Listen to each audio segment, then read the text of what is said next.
Saudara pengacara salah satu terdakwa kasus korupsi BTS Kominfo menyerahkan uang 27 miliar rupiah ke Kejaksaan Agung. Apa arti dan dampak hukum dari penyerahan uang 27 miliar? Kita akan bahas bersama Direktur Penyidikan Jampitsus Kejagung Kuntadi dan pakar hukum pidana Hipnu Nugroho. Selamat malam Pak Kuntadi, selamat malam Prof. Hipnu. Malam Mbak Livi. Saya ke Pak Kuntadi dulu ya. Pak Kuntadi, pengacara terdakwa korupsi BTS ini kan Pak Magdir menyerahkan uang 27 miliar ke Kejagung. Jadi ada penjelasan nggak dari Pak Magdir? Sebenarnya ini tuh uang apa dan ada kaitannya nggak dengan kasus BTS Kominfo? Ya, terima kasih Mbak. Sejauh ini kami belum bisa mendapatkan keterangan yang signifikan terkait penyerahan uang tersebut. Saudara Magdir hanya menjelaskan bahwa beberapa saat yang lalu di kantor yang bersangkutan telah ada seseorang yang menyerahkan sejumlah uang, tepatnya 1,8 juta US dollar, ya. Apa kaitannya dan dalam rangka apa serta siapa orang itu, Saudara Magdir tidak bisa menjelaskan. Kalau tidak Demikian, bisa Mbak. menjelaskan, memang ada kaitannya kah untuk kemudian sengaja dirahasiakan ataukah memang tidak mengetahui? Nah, itu makanya pada hari ini tadi yang bersangkutan kami melakukan pemeriksaan Hmm. untuk mendalami sejauh mana sih pengetahuan yang bersangkutan dan apa sih kaitannya, sehingga semua menjadi terang. Apa maksudnya, dari mana uangnya, dan ini tentu saja akan sangat membantu kami dalam rangka untuk menentukan sikap uang yang telah diserahkan tersebut akan kami perlakukan sebagai apa. Baik, Pak Kuntadi tadi kan sudah digeledah kantornya Pak Magdir, apa hasilnya? Ya, yang tentu saja hasil penggeledahan masih itu ranah penyidikan ya. Mhm. Kami kaji, namun tentu saja itu dalam rangka untuk mencari titik terang, mencari informasi apakah benar keterangan yang bersangkutan, apakah benar penyerahannya ada di kantor tersebut dan sebagainya. Hmm. Ya, Tapi artinya sudah ada titik terang dong ya Pak Kuntadi, meskipun Anda masih belum bisa menjelaskan itu karena masih dalam ranah penyidikan. Pasti ada hasilnya saya, dong? saya rasa masih terlalu prematur lah untuk menyimpulkan itu. Ini kan baru hari pertama ya. Oke, tapi artinya gini, status uang itu sudah bisa diketahui publik? Ya, seperti yang tadi kita sama-sama saksikan, Ya, saudara Mat datang ke kantor kami membawa sejumlah uang Hmm. dan nilainya persis seperti yang bersangkutan sampaikan ke publik. Demikian. Pak Kuntadi, kalau dari penjelasan Pak Magdir kan beliau menyebutkan ada inisial S yang dibilang menyerahkan uang ke kantornya. Setelah kemudian penggeledahan dilakukan dan kemudian hasilnya masih dalam ranah penyidikan, status hukum uang ini jadinya seperti apa, Pak? Ya, Barang sampai bukti? saat ini kami masih belum bisa mensikapi apakah itu akan kami jadikan sebagai barang bukti dan sebagainya. Karena untuk menentukan status uang tersebut, parameternya banyak, Mbak. Ya. Apa saja, Pak? Dan dampak hukumnya tentu akan berbeda. Apakah uang tersebut ada kaitannya dengan kejahatan? Apakah uang tersebut merupakan hasil kejahatan? Hmm. Apakah uang tersebut yang tidak ada kaitannya tapi dimaksudkan untuk mengembalikan atau memulihkan kerugian negara, itu belum jelas semua. Oke, Kami tentu saja belum bisa mensikapi. baik. Saya ke Prof. Hipnu. Prof sudah terhubung bersama kami? ya, Oke, kalau iya Mbak. melihat Oke, duduk, suara. Ya, oke, kalau melihat duduk perkaranya, jadi status uang ini seperti apa? ya. Kalau saya melihat uang itu sebagai barang bukti, kan? Pertanyaannya barang bukti nanti mempunyai kualifikasi sebagai alat bukti atau tidak? Karena kenapa saya katakan barang bukti? Ini kan uang dikembalikan dalam rangka sebagai bentuk untuk dalam rangka pengungkapan kasus, kan itu Mbak. Hmm. Sehingga sebagai barang bukti. Cuman yang jadi masalah ini uang siapa? Apakah dari hasil kejahatan atau uang pribadi? Itu Mbak.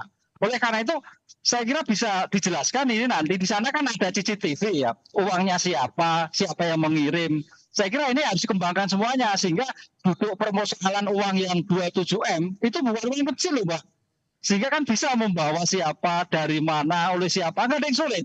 Oleh karena itu dalam pengiriman barang, alat terkait dengan uang 27M perlu juga jelas, baik alat sebagai barang maupun peruntukan dari alat bukti. Tapi yang jelas dalam teori hukum ketika mengembalikan itu adalah sebagai barang bukti. Apakah itu untuk meringankan hukuman? Walau alam. Ataukah untuk mengembalikan? Demikian juga. Tapi kalau sebagai bagian dari barang bukti, ya itu bukan merupakan alat petunjuk lagi yang menjadikan barang bukti bahwa terjadi ada suatu tindak pidana yang sekarang lagi diselesaikan di persidangan. Oke, begitu. artinya Anda mau bilang bahwa uang 27M ini bisa jadi pintu masuk untuk pengusutan aliran dana BTS?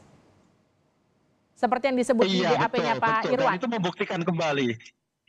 Iya, kan tidak ada suatu konstruksi itu berdiri sendiri, pasti berkait dengan suatu peristiwa tindak pidana yang sedang diusut, begitu. Oke, Pak Kuntadi, ini memenuhi unsur sebagai barang bukti, Pak? Saya rasa masih terlalu prematur ya, karena asal usul dan sebagainya masih terlalu banyak kemungkinan di sini, dan kami harus sangat hati-hati dalam menentukan sikap karena perlakuan dan dampak hukumnya akan berbeda. Oke. Itu Mbak. Pak Kuntadi, ini kan dalam koreksi saya kalau salah ya Pak, dalam BAP-nya Irwan Hermawan itu kan juga menyebutkan nominal yang kurang lebih sama. Ada angka 27M yang disebut diserahkan ke seseorang dan sekarang kembalinya lagi 27M. Ini ada kaitannya ke sana nggak Pak? Belum tentu juga. Sepanjang belum ada alat bukti yang bisa mengkonekkan, menghubungkan, kami masih akan bersikap melihat uang ini sebagai sebuah barang yang nantinya akan kami tentukan sikap. Oke, jadi penggeledahannya tadi apakah berkaitan dengan CCTV seperti yang di-mention Prof. Hipnu? Ya, semuanya tentu kami dalami lah tindakan-tindakan. Baik, saya ke Prof. Hipnu lagi. Prof, jadi dampak hukum dari penyerahan uang 27M ini apa?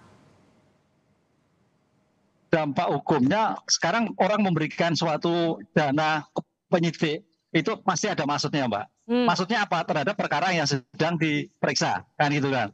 Sekarang perkara yang diperiksa itu apakah terkait dengan subjek lain atau ke orang yang sedang diperiksa?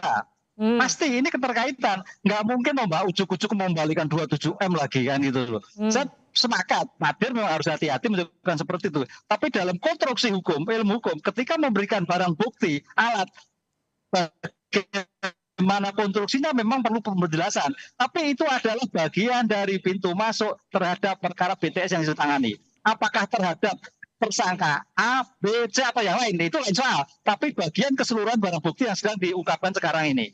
Begitu. Oke, tapi kalau Pak Magdir bilang uang 27M ini akan membantu meringankan hukuman dari Irwan Hermawan, Anda juga melihat hal yang sama? Prof? Uangnya sekarang apakah uang hasil korupsi? Iya. Apakah uang korupsi hasil atau uang pribadi, Mbak?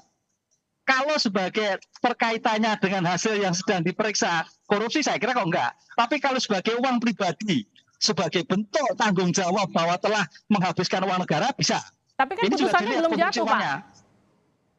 Ya belum, tapi kan ada upaya, sehingga siapa tahu dari upaya itu menjadi suatu meringankan. Ada itikat baik bahwa pernah menerima. Tapi kalau uang pribadi kenapa tidak dikatakan langsung itu uang pribadi? Kenapa dibilang ini diserahkan oleh seseorang berinisial S? Nah, itulah masih ragu-ragu tadi. Makanya pertanyaannya uang itu uang apa? Identifikasinya, uang hasil tindak pidana korupsi atau uang pribadi atau uang bagaimana? Tapi goalnya adalah dalam rangka untuk memperingan suatu hukuman. Goalnya dalam rangka untuk memperkuat suatu proses yang sedang berjalan. Kan begitu, Mbak? Ya. Nah, ini yang saya tanyakan ke Pak Kuntadi. Jadi uang 27M ini uang pribadi atau bukan, Pak, kira-kira? Ya kan kami masih mendalami. Kami, sekali lagi ya, kami harus bertindak dengan alat bukti yang kuat. Kalau tanpa alat bukti, maka kami akan menjadi salah nanti. Karena aturan hukumnya demikian. Baik, Pak Kun tadi kalau terkait dana 27 M itu setelah Menpora Dito, siapa saja yang akan diperiksa atau ke depannya oleh Kejagung? Ya, semua pihak yang menurut hemat kami keterangannya signifikan dan memang harus kami dalami, pasti kami panggil dan pasti kami dalami. Tapi belum ada Dan nama tersebut siapa kira-kira yang akan dipanggil selanjutnya ya Pak? ya kan kemarin sudah ada tuh Saudara Edward, Saudara Eri, ya yang lain pasti nanti kita lihatlah sejauh mana sih urgensi dari keterangannya dan sejauh mana yang bersangkutan kami perlukan untuk membuat terang peristiwa pidana itu. Hmm. Dan perlu saya tegaskan di sini, dalam hal ini kami masih belum melihat alat bukti ada atau tidak peristiwa pidana ya. Jadi kami masih merangkai, ya. Jadi masih kira-kira menelusuri satu persatu siapa yang kemudian berpotensi akan terjerat ke depannya begitu kira-kira ya Pak? Bukan terjerat, kami masih mencari informasi. Oke. Gitu. Baik, terima kasih Prof. Hipnu, terima kasih Pak Kun tadi telah bergabung bersama kami di Sapa Indonesia Malam. Terima kasih atas waktunya. Polda Metro Jaya telah